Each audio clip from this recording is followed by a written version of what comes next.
Hey everybody, welcome back to Marketplace Growth by Accoil. This week we're talking about how we did sales, high touch sales at ThinkTilt and the Performa app before we got really into the self-service model where we had more customers and more solution partners selling us and buying us through self-service. This has been requested a few times, so we're going to go into a bit of detail. We're going to talk about how we thought about this at the beginning, continuous learning. What else are we talking about here? How we tracked it all, and then also where we've seen a lot of marketplace partners go wrong, ourselves included. We made this mistake. We'll talk about that at the end. And with that, I'm Peter. Hi guys, I'm Kate. All right, Kate. So the outline that we have here was starting with the end in mind. Yep. That's the first thing that we wanted to talk about. What was the vision that you had? Because you led this really at ThinkTilt. What was the vision that you had for how we were going to do sales? So, it was really more about buying into your end game of where you wanted your product to be, and then who were going to be the committed people who would come with you on that journey. And so, we're always talking about the ideal customer profile, but really that was front and center. I just should have a big T-shirt, ideal customer profile, shouldn't I, Pete? Just a big T-shirt. It's the swag so coming we soon. really Yes. thought about them and then just say, what do they need to do their job better? So we had our vision and we had our cultural norms that we wanted to be. We wanted to be someone that you could believe in, trust and value, and by buying us, you wouldn't regret. You wouldn't regret using us because we would make your life easier, which is very high level and symbolic, but it's amazing having that vision type stuff. It really, really, really does energize you. And how did that play into the sales in particular? And Yep. What we really want to hammer on today is, I think our progress through that. So starting with that vision, who do we want to be and who for? How did that translate into what was at first a pretty high touch sales process? It was literally trying to convince every single person who was evaluating, if they contacted us, to actually go one step further. And so what we did was, in the early days, is we had our ideas of what we thought. So we had our documentation, and we had good documentation, and we'll talk a little bit about that later, but it was very detailed around our target audience. And from that, then we systematically built it out. So what I mean by that is that every time there was a question, we would record it and then we would actually turn it back out in a way that it could be used, whether it was a written word, whether it was a visual diagram, or whether it was actually just, written documentation. But I think the key thing on all of this is your use cases. So everything was your ideal customers, your use cases, and we then just systematically fleshed it out. What are they going to need in pre-sales? What do we need? What are we going to do in the actual sales process? What are we going to do on the onboarding if they start to use us? What are they're going to do? So we literally made sure that we had it every step of the way answered for them, and hopefully we could deliver that up so they then had to do less themselves to actually get themselves started. Yeah, and to go into a bit of detail on how that happened, and this is the high touch part, and that was very much the end state that we were working towards. And I think, if you go back to that, the vision, right, of trust and value, we were trying to sort of fulfill that and almost like live up to that. And that's another thing that we say often is, just act bigger than you are, look bigger than you are. And this is one of the ways that we attempt we are trying to leverage this high touch process by turning it around. So the details of that would be, you mentioned evaluators coming through the marketplace. We did a lot of nudging people to contact us on support with any kind of question, right? And you did a great job at this, once you had them in support and you had that dialogue going, it was asking questions and not being afraid to ask questions, discovering those use cases and then publishing those use cases. And it was a lot of work to do that, but so incredibly worth it in the long run. And that high touch process of actually getting on the phone with people, lots of Zoom calls, lots of time and support, is where all of that came from. And I know we talk about the same stuff all the time. Don't we? We do a lot. And, you know, hopefully people will go, okay, well, maybe we better make sure we do this. If we say it we enough, were very accessible on service.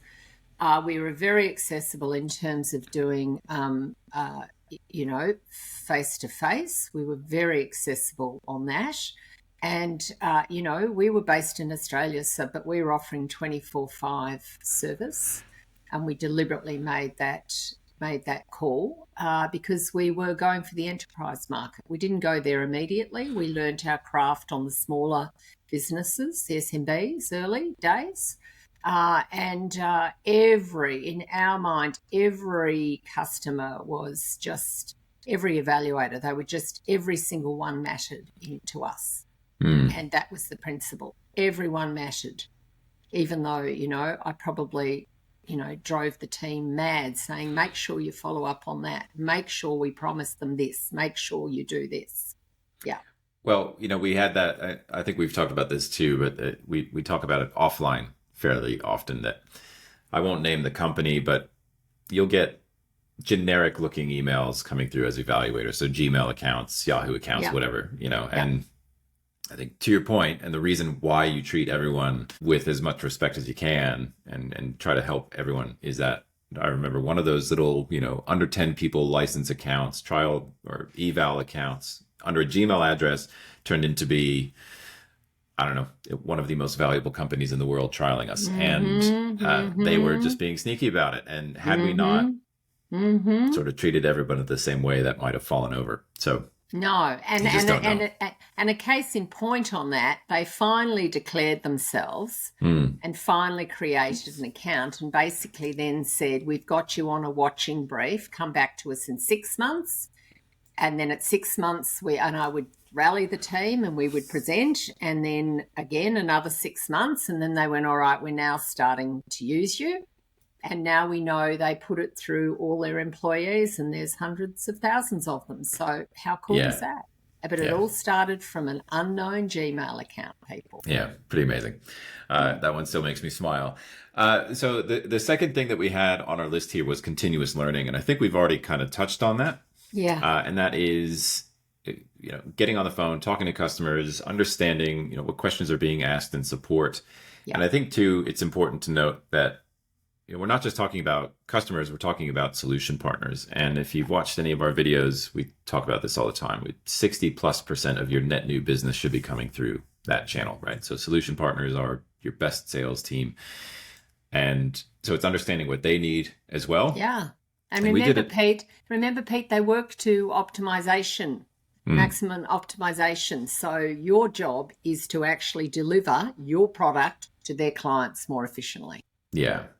And that's something that I think, you know, going from this high touch to low touch, following that theme for today, we would learn what clients needed, what end users needed. And then part of our documentation was actually to give that to solution partners in a way that they could almost just pick it up and turn around and hand it to their clients. Correct. I think our stuff got used more than we realized in looking back at it. But we offered solution partners as much high touch stuff as possible. Like we'll give you training, we'll sit on the call with your clients, we'll do all this. And I don't think they took us up on it very often because of that utilization focus. Their time is valuable. So shifting focus to providing as much as we could that they could just come in, grab and go was incredibly valuable in the long run. I think that's where we built it to, but it did take a while, everybody, to do that. And you don't underestimate what that actually takes, because it does take a while. And it rolls off, we're going to do this, this, and this, and it rolls off the tongue, and then you've actually got to deliver on it. And it's like, whoa, quite methodical. It's like, oh God. It was methodical. It's the boring bits that you just have to keep going and just keep doing it. And so the high touch part was talking to as many customers as we could, talking to as many solution partners as we could, and listening and turning that back around. So going back to the team and saying, here's what we need to document, here are use cases, et cetera, et cetera. So it's a lot of work, but in what I think happens is that you get this compounding effect where you keep stacking it up and up and up. And then you look bigger, you look better, you're more polished, and you're addressing more problems. You get more sales. It's a flywheel thing. Next point that we had to talk about here was tracking all of this, and not in a way that you spend half your day in your tools watching your stats and everything, but the two tools that we used in particular were ProfitWell and HubSpot. And we used those to monitor the numbers in ProfitWell, and then HubSpot was tracking customers and clients and solution partners and just keeping track of what we were hearing, who we were talking to, all that sort of stuff. Yeah, and I used to put my tasks and things in there, and I documented my file notes because my belief is you try to have that. I very much say, I'm going to say a reference point rather than a single source of truth. I'm not going to go down that pit hole. But a reference point. So if someone said, didn't we speak to such and such, 3 months ago? And then just actually having the next steps in there. So not just about what you talked about, but your next steps, and then bring up tasks. Yeah. So I used to hate going through all my task lists, each week or fortnight. And you could tell sometimes I'd miss them, like, oh, God, I haven't talked to that person I said I would, and back out I'd go. Yeah.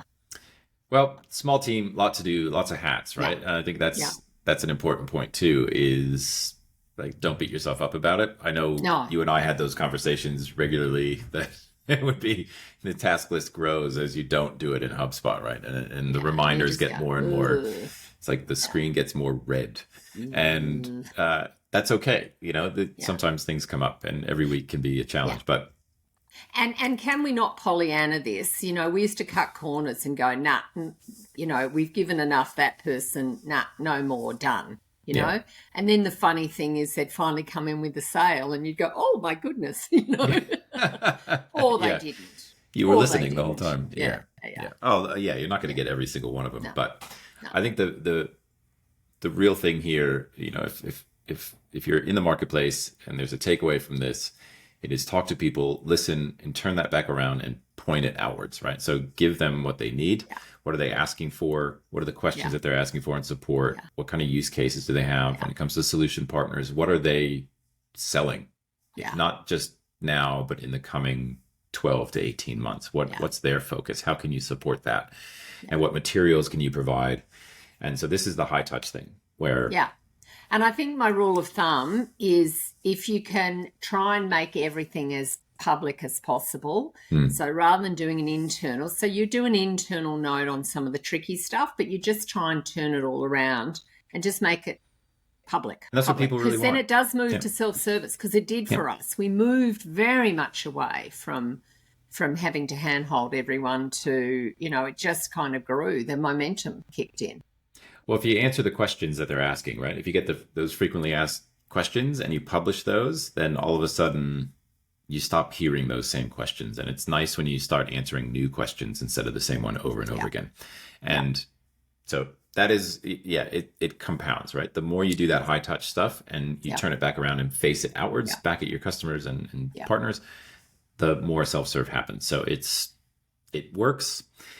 I think the last thing that I wanted to touch on is how do you make it work? And what you and I talked about offline was like, there's one thing, and we were guilty of doing this too. Where's like the one place that partners fall down on this? It's the, they do it once, you do it once, you lose heart, and then you stop doing it. So you've just got to keep going with this stuff. Yeah. That's it. Right. I mean, there's not much more to it. It's just, build a system. If you want it to just like a little bit more advice than we're giving in the video, please, connect with us on LinkedIn. Happy to share some more war stories with you. But the reality is, keep it simple, talk to people, turn it around, roll up the publish sleeves, people, and get to work. And don't beat yourself up if your to-do list just gets longer and you miss a week. It's just the nature of the beast, isn't it? Yeah. It is. All right, that's it for this week, guys. We talked about starting with the end in mind. What's your vision? And using that to drive the activities that you're doing. Get out there, talk to people, make it high touch in the beginning, and that will eventually, I shouldn't say eventually, that will lead to more and more self-service. And that balance between high touch and self-service will start to swing in the direction that you really want. So don't forget to talk to your customers and then use that, publish it, give it to them. You'll stop hearing the same questions over and over again, I promise you. And last thing is just keep at it. Back yourself. If you believe in your product, if you believe in your team, just keep at it. It'll work. Thanks for watching, everybody. That's it for this week. Until next time, we'll see ya. Bye, everybody, and more sales to you.